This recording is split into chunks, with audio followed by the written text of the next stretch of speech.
So I used to struggle so much as a therapist because I really wanted to help my students that I worked with. I'm a former educator. My name is Lynn. I'm the founder of Connect, Flow, Grow. And I see all the pain points that educators have these days still, and they were only amplified by the pandemic. I didn't have access to the right information. I was a great therapist. I understood the power of relationship. I understood the different modalities. What I didn't understand was the nervous system, and truly how the brain and body are connected and how our psychology and our physiology work together. I would look at some students who had trauma, and I understood what that meant and sort of how to work with it. I would see a student with anxiety.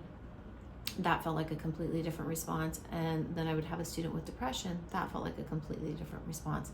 What I didn't understand was the interconnection to all of them, or between all of them, and the stress response system really is that our nervous system drives these responses. So we are not just a person that experiences anxiety or a person that is has a predisposition to depression.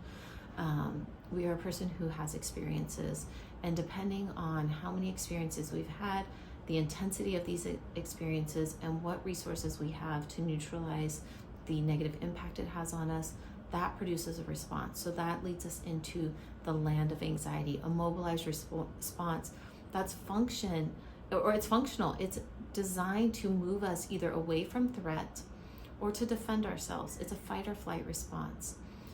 A depression response is an immobilization response. The purpose of that response is self-preservation. Our body is beautiful and so compassionate in its design that when we experience something that is too significant for us, we'll actually go numb so we don't have to feel either the physical or the psychological pain.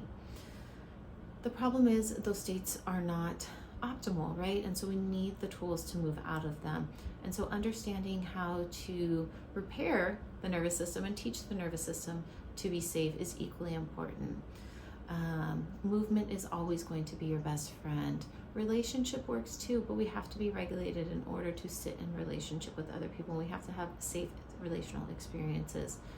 Once we're regulated, then we can do more reflective or rational thinking. So we can think about why we did what we did. We can problem solve for next time. But those tools, those classic tools that I used as a therapist, I was very much trained in CBT, weren't accessible to me or my clients when they were dysregulated. So I hope I can have the opportunity to work with you and your district to just give you some tools, a fresh take on working with students, working with parents, working with staff, to really understand what does it mean to be stressed. It is not just a person who has a limited capacity. It's a person who has experiences that are either bumping up against the edge of their capacity or exceeding their capacity. And if we can reduce demands and give them the opportunity to build out their capacity, now they can change their experience of stress.